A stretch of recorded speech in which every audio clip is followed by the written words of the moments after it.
자, 인사하시죠. 예, 여러분 안녕하십니까. 더불어숲이 진행하는 더불어숲 TV 신유목과 사람들, 오늘 방송 진행하도록 하겠습니다. 저는 사단법인 더불어숲의 사무국장 맡고 있는 정한진이라고 합니다. 저희 더불어숲은 2016년에 법인화된 신영복 메모리얼입니다. 신영복 선생님의 사상을 정리하고 그 다음에 그걸 바탕으로 해서 이 사회에 그러한 사상이 펼쳐갈 수 있는 그런 노력들을 하는 그런 재단이죠. 자, 오늘은 참 모시기 힘든 분을 어렵게 섭외를 하고 신영복 선생님과 사상 그리고 우리 초대 손님에 관한 이야기를 진행하도록 하겠습니다. 바로 한양대 문화인류학과 명예교수이자 그 다음에 성공회대학교 석좌교수이신 이수 선생님이십니다. 근데 소개는 조금 이따 드리겠습니다. 인사는 하셔야죠. 예, 인사는 하시죠. 안녕하세요. 안녕하세요. 진짜 모시기 힘든 분을 섭외했습니다. 저는 개인적으로 역사를 전공하면서 이수 선생님 책을 많이 봤고 또 이런 자리에 이렇게 뵙게 돼서 대단히 영광입니다. 자, 그럼 오늘 저와 함께 같이 이렇게 진행을 하실 아주 대단한 분들입니다. 먼저 성공회대 교무처장 맡고 계시는 그리고 더불어숲 이사이신 최영목 교수님 소개해 드리겠습니다. 안녕하세요. 나와주셔서 감사합니다. 안녕하세요. 늘 영상 보신 분은 아시겠지만 아주 그 촌철살인 같은 말씀으로 프로그램을 빛내주시고 계십니다. 워낙 바쁘신 분을 또 이렇게 모셔가지고 오늘 어떻게 될지 모르겠습니다. 자, 그리고 오늘도 특별하게 이희수 선생님 오시는 것에 맞춰서 특별하게 한 분을 모셨습니다.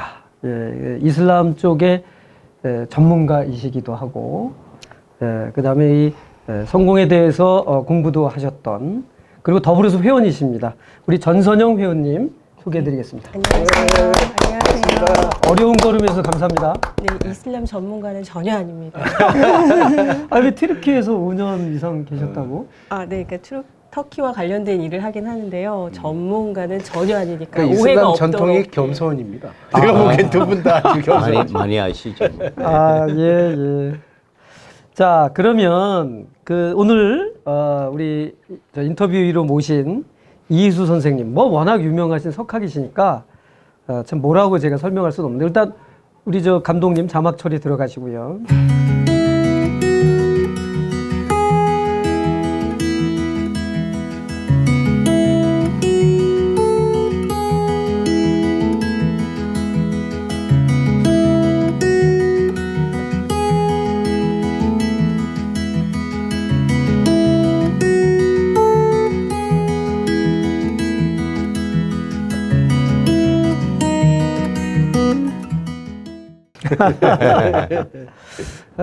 아까도 말씀드렸지만 이슬람권 문화연구의 대가이십니다. 그리고 우리나라를 대표하는 석학 중 한 분이죠.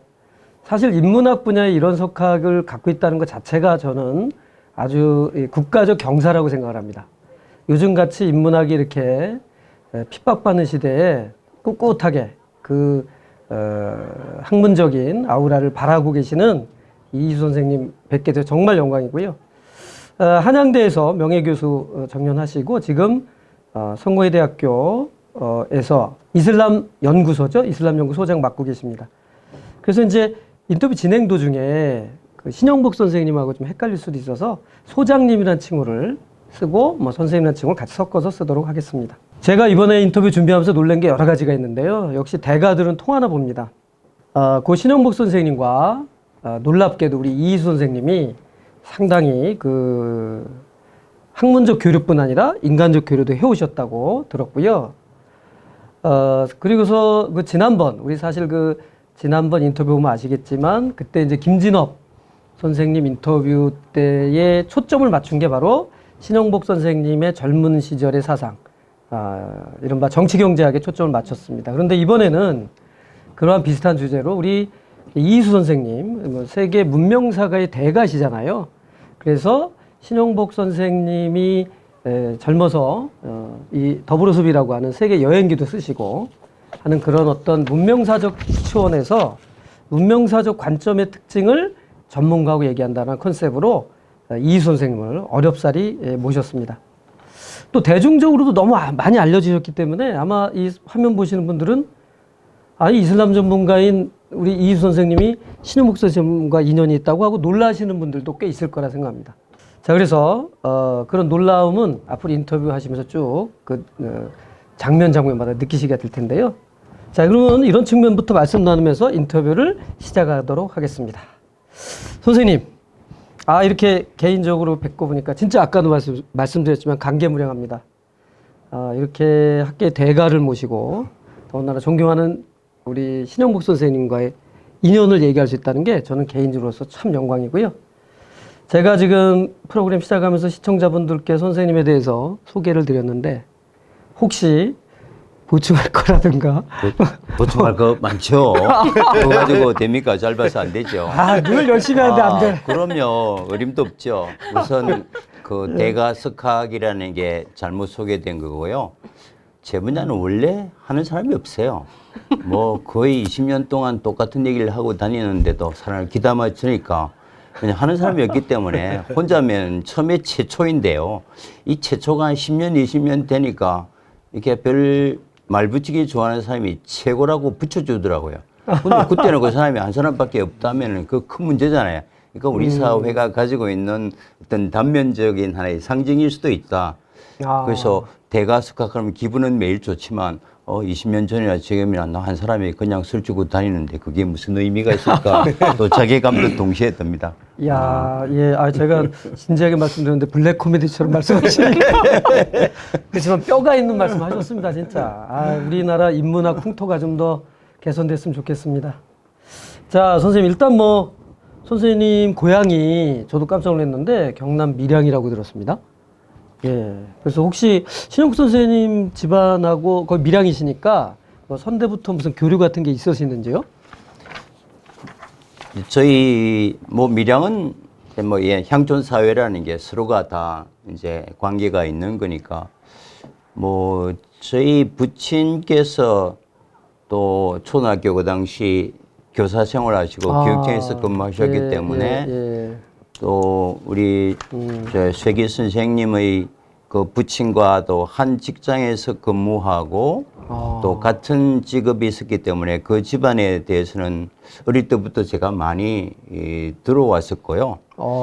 예. 특히 저희 이제 아버님의 말씀에 의하면 이제 쇠기 선생님의 모친께서 바로 우리 집안에서 출가를 하셨기 때문에 아마 익자 구자 어른이시죠. 예, 맞습니다. 익자 구자. 그러니까 집안 간에 서로 통혼하는 사이니까 같은 밀양 향촌 사회라도 아주 돈독한 관계, 서로 좋은 어떤 이제 관계였던 집안이었던 것 같고요. 우리 아버님도 초창기에는 저 뭐 몰래 저 사회주의 마르크스 책도 탐독하는 비교적 그 당시 다 젊은이들이 거의 다시피 진보 좌파적인 성격을 좀 가지고 계셨는데 연세가 들면서 점점 아주 극우까지는 안 들어도 이제 보수적으로 이제 변하시더라고요. 그래서 그냥 많이 부닥치곤 했었는데 하루는 이 감옥으로부터의 사색이란 책을 내가 읽는 걸 아버님이 보셨나 봐요. 그래서 야 이게 잘못 걸렸다라고 생각하고 있는데 딱 한마디 그 양반 그 참 괜찮은 양반이다. 아버지 뭐 어떻게 아세요? 우리 집안과도 이런 인연이 있다. 그렇게 보수화된 아버님이 이 선생님의 책을 읽는 제 모습을 보고는 굉장히 아량을 베풀고 관용을 베푼 데 대해서 집안간의 연대가 좀 특별하구나. 어릴 때 그 기억이 남아 있습니다. 그렇군요. 우리 저 옆에 앉아 계신 우리 최영국 선생님은 그 신용평전 저자인데 개정판에 좀 넣어주십시오. 그 개정판에 안 넣어도 밀양이 원래요. 이수광도 그랬는데 인제의 광이에요. 산천이 빼어나고 인재가 많이 난다고 했는데 그 신영복 선생이나 이희수 선생님이 나온 건 당연하고 그 전에도 엄청나게 인물들이 많았는데. 그럼요. 제가 아까 그 선생님 그 호 비슷하게 하산연실 이 의미가 뭐냐면 이분이 이제 너무 빼어나니까 이제 안개로 좀 가리라는 의미가 있는 거예요. 그 보니까 이 빼어난 인물이라는데 너무 빼어남 이게 질투와 여러 가지 세파에 시달릴 수가 있으니까 그런 이름을 줘서 아버님이 주셨는데 신영복 선생님은 어머님이 뭐라고 하셨냐면 너는 재주가 너무 많은데 감출 줄 몰라서 그게 문제다라고 하셨었어요. 그래서 실제로 신영복 선생님 그 훨씬 더 즐겁게 삶을 사셨죠. 그 이수 선생님은 그걸 좀 가려주셨어 누가. 그런 게 이제 밀양 출신이면서도 또 동시대에 살던 분들의 모습의 한 단면이기도 한 것 같아서 갑자기 생각이 나서. 아, 놀랍습니다. 갑자기 제가 또 보이게 됐어요. 빛날 희 빼어날 수 희수 그러니까. 그게 너무 높아. 워낙 그러니까. 그래서 그걸 가려라. 네. 갑자기 그 저 서해 유성룡의 그 겸함 그 형님이 이제 간산이라는 호를 썼거든요. 그 이제 가린다는 의미로 그런 것도 갑자기 생각이 납니다. 약간 비보를 해줘야 이제 이 사람이 그렇죠. 균형이 잡힌다는 거죠. 효과가 있었네요. 그 비보가. 그렇지. 네, 이제 해외 학회에 가면 갑자기 이제 제가 빛날이 빼어날 수니까 빛나고 빼어나고 정말 오만불선한 이름이잖아요. 그래서 이제 가끔씩 이제 서양 학자들이 영어로 무슨 뜻이냐면 브릴리언트 히, 엑셀런트 수 그러면 세상에 그런 이름이 어디냐고. 그때는 뭣도 모르고 굉장히 우쭐하면서 내가 지구상에서 제일 좋은 이름을 가졌다고 우쭐댔는데 이제 어른께서 이제 아마 그걸 못마땅히 하셨는지 저러다 큰일 나겠다 싶었는지 아마 이제 이게 빼어난 산을 안개로 가리는 호를 아마 저한테 주셔서. 그런데 성씨도 이가 로얄 패밀리 아닙니까? 그 여주이 씨 아까도 말씀하셨지만 여주이 씨잖아요. 근데 이제 시청자 여러분 잘 모르시는데 여주이 씨가 그 고려 이규보 우리 최고의 분이 이규보 선생 얘기하죠. 그 여주이 씨고요. 영남과 관련해서는 회제 이현적 선생 우리나라 문묘 18년이죠. 이현적 선생이 양동마을 여러분 뭐 거기서 태어났잖아요. 근데 그 이현적 선생이 경상도 쪽에 자리 잡으면서 그쪽에 여주이 씨의 세가 상당히 세졌죠. 물론 이제 성호 이익 같이 이 근기 남인으로 오시는 분도 계시는데 그래서 아마 우리 신영국 선생님 어머님도 그렇고 그다음에 우리 한학자이셨던 소장님의 부친께서도 상당히 자부심이 있었던 것 같아요. 물론 이제 그 시대의 한계지만 어쨌든요. 예, 그런 것 같은데 어떠십니까? 뭐 그랬죠. 그 당시는 이제 사실 몰락한 남인이죠. 그래서 우리 영남남인. 영남남인 영남남인, 이제 저희들은 뭐 성호 선생 이제의 뭐 직계인데 아, 그러시군요. 그래서 이제 우리 할아버지가 이제 어릴 때 살아 계실 때도 항상 하시는 말씀을 들으면 절대로 관직에 나서지 말아라.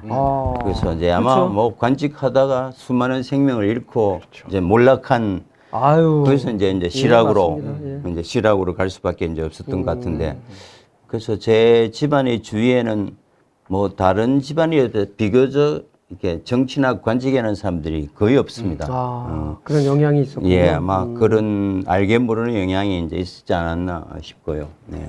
이 성호 이 뭐 좀 갑자기 이렇게 됩니다. 성호 이익의 아버지 뭐 작은 아버 전부 뭐 형장에 있을 이죠 사형 당파로 해서 아마 그런 영향을 받으신 것 같은데 혹시 어떻게 보면 좀 봉건적 얘기를 지금 해서 좀 그렇습니다만 그런 얘기를 신현묵 선생님하고 하신 적은 있나요? 혹시 뭐 그런 지금 말하는 내용에 집안 대해서? 얘기? 집안이나 뭐 또는 뭐 네, 이제 뭐 신무쌤은 이제 감옥에 오래 계셨기 때문에 예. 그 관계보다 출사신 이후에 이제 대화를 하면서 집안 얘기를 하니까 이제 신무쌤께서 이제 백씨 형님한테 그걸 여쭤보셨겠죠. 친형들. 이제 여쭤보시고 그 다음에 만났을 때.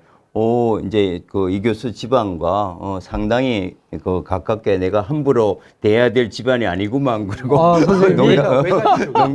농담도 하시고 그러셨습니다. 그래서 이제 뭐 이렇게 몰락한 이제 공부밖에 할 수 없었던 얘기를 나누면서 그래서 저는 그 선생님이 교무처장님이 계시지만 그 한양대학에 한 30년 가까이 봉직하면서도 여러 차례 뭐 처장 좀 하라 뭐 하라는 오빠가 있었지만 저는 집안의 이혼 때문에 그건 절대로 못합니다.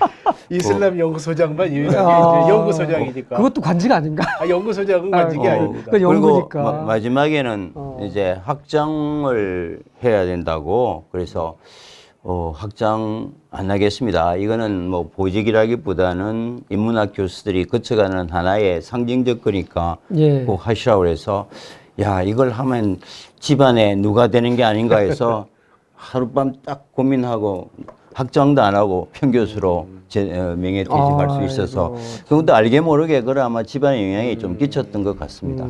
제가 유일하게 하고 있는 이제 이게 이슬람문화연구소장이니까 잘 봐주십시오. 아 이게 대화가 이제 좀 재밌게 진행되는데 우리 전선영님은 좀 우리가 좀 뜬금없는 얘기하는 그런 느낌 같은 거 안 되나?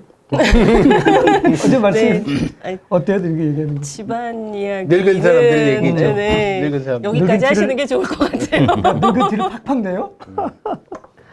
알겠습니다. 아니요, 재밌게 들었습니다. 아, 예, 알겠습니다. 예. 아무튼 그 경주채 씨 집안 뭐 자꾸 얘기하는데 거기서도 뭐 벼슬 하지 말라고 뭐 그랬다는 사례가 나오는데. 이분이 역사학을 하셨거든요. 네네. 그래서 옛날 얘기를 해야만 뭔가 정체성이 있는 이런. 저도 몰랐던 얘기를 자꾸 집어내 주셔서 짐작했습니다. 예. 아, 예, 예. 전공이 역사입니다. 아, 근데 하여튼 우리 이제 뭐 원래로 돌아와서 그 선생님 같은 경우에도 우리가 모시게 된 뭐 결정적 이유입니다만은 일단 신영목 선생님과의 그 인연이 되게 깊으신 것 같은데 선생님 그 소장님 처음에 신영목 선생님을 뵙게 된 계기가 어떻게 되십니까? 한번 좀 소개해 주시죠. 예. 1900 아마 제가 97년 아마 여름쯤인 걸로 기억합니다. 당시 이제 중앙일보에 연재하고 계셨는데 국내 기행을 연재하고 계셨는데 나무야로 나중에 네, 붙어나. 네. 예. 그때 이제 문화부장께서 저한테 이제 전화를 주셔서 뭐 별로 면식이 없는 분인데 신영복 선생님이 당신을 한번 만나보고 싶어 한다. 그래서 그분은 좀 뭐 이미 이제 책도 읽고 알고 있었던 분이 그 선생님이 왜 나를 보자 할까? 뭐 당연히 아무런 거절할 이유가 없죠. 예. 그래서 이제 점심 약속을 하고 오후 시간을 좀 여유 있게 비워 놓으라고. 밀양 출신이신 건 알고 계셨던 거죠? 그때도 잘 몰랐습니다. 아, 네, 예. 뭐 책만 면식도 읽었죠. 없고. 예, 면식도 없었고요. 그래서 인사동에 이제 한 음식점에서 이제 점심을 먹고 이제 서로 인사를 했는데 선생님은 저는 선생님을 몰랐지만 선생님은 저를 알고 계시더라고요. 아, 워낙 유명하셨으니까. 네, 감옥에서 제 책을 읽으셨대요.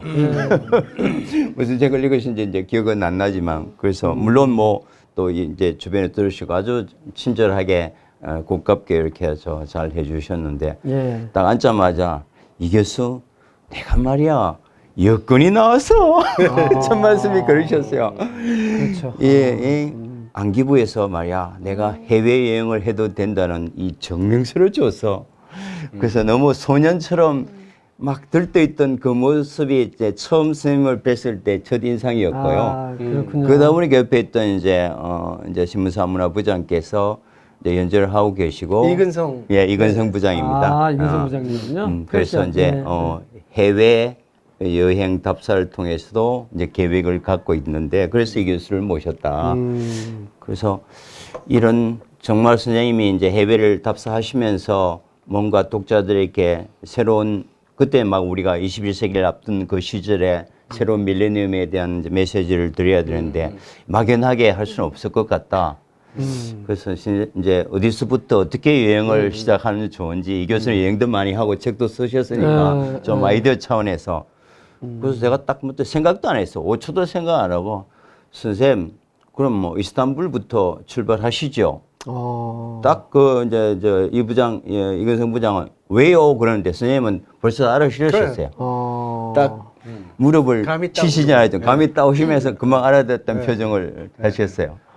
그게 이 책이죠. 선생님도 가져오셨잖아요. 네. 그 여행이 시작된 게 담긴 게 나중에 이 더불어숲이라는 책인데요. 근데 시작은 이스탄불이 아니었는데 여기서 우엘바인데 우엘바. 그렇습니다. 스페인 우엘바. 이제 그래서 이제 설명을 드렸고 내용은 선생님은 이제 정말 새로운 인생을 사시고 그 새로운 인생의 경험을 이제 독자들에게 나누어 주셔야 될 텐데 선생님은 이제부터는 자연이십니다. 그러니까 선입견을 갖지 마시고 일단 이스탄불로 날아가시면 그게 보스포스라는 해협이 있습니다. 그거는 이제 유럽과 아시아를 나누는 이제 해협인데 거기에 다리가 하나 있습니다. 뭐 허락을 해줄 줄 모르지만 다리 한가운데에 서셔서 그때 기분과 판단에 따라서 오른쪽으로 걸어가시면 아시아로 시작하시는 것이고 왼쪽으로 시작하시면 유럽을 시작하시는 것이다. 그렇죠. 그래서 그 접점에서 여행을 시작하시는 게 좋을 것 같다. 라고 하시니까 선생님은 뭐 무슨 말인지 금방 알아들으셨고 뭐 나중에는 어떤 연재의 순서나 편의상 이유였겠지만 뭐 또 그런 의미도 있었겠네. 우엘바에서 이제 출발하시기는 했는데 예. 뭐 사실은 그 당시 동서 문명의 접점보다는 21세기라는 시대적 상황이 이제 정말 지중해에서 대서양 시기로 이제 콜럼버스와 함께 식민 약탈 팽창 시대가 시작되는 그 시대를 마감하고 예. 새로운 소위 말씀하시는 동의 시대에서 이제 화의 시대로 예. 그 메시지를 아마 드리려고 했던 의지가 더 강하지 않았나 싶어요. 그래서 아마 우엘바에서 출발하셨다. 홍윤기 선생이 이제 그 책을 서양 문명에 대한 실존 탐사문이라고 한 이유가 그 책의 포커스는 일단 20세기를 주도해온 불합화 문명의 본진을 탐색하는 거거든요. 불합화가 뭡니까? 유럽이지. 유럽 문명에. 그러니까 이스탄불에서 시작하기에는 뭔가 좀 꺼림칙한 게 있었어요. 맞아요, 예, 맞아요. 인류 문명 탐색이라면 이스탄불에서 가야 돼요. 근데 그 인류 맞습니다. 문명은 아니었거든요. 맞아요. 그래서 저도 선생님이 제 말씀에 토달지 않고 이해하셨을 때 저도 그걸 봤을 때 금방 이해할 수 있었습니다. 네. 그 무엘바에서 가는 게 당연합니다. 네, 맞습니다. 그게 서구화의 네. 시작이기 때문에. 네. 그러니까 그 첫 번째 만남하고 이제 이제 우리가 좀 지난 것도 얘기했는데 그 첫 만남부터 선생님은 우리 저 소장님은 기분이 좋으셨겠어요? 신영복이라고 하는 그런 누구나 분이? 만나면 기분 좋게 아니 왜냐면 또 해주시잖아요, 인정도 선생님이. 많이 이렇게 해주시고 예. 기분 좋으셨죠. 너무 서로 막 예. 통하시고 예, 행복한 순간이었고 고향 지금- 선배 형이고. 예, 뭐 그때는 뭐 고향 것들은 잘 몰랐는데. 몰랐기는 아, 했지만 그래요. 예. 지금도 그 순간이 아주 짜릿하고 선명하게 남아 있고요. 그래서 이제 점심을 먹고 한참 대화가 진행되는 중에 신쌤께서 서 교수님께서 이 교수는 뭐 터키를 그렇게 자주 간다며. 예. 그러면 이제 이왕이면 이 교수 터키 가 있을 때 그게 이스탄불 가면 좋지 않겠냐고 아, 예, 옆에 예. 있는 이것은 부장한테 얘기하니까 그럼 그렇게 여행 어레인지를 해보죠.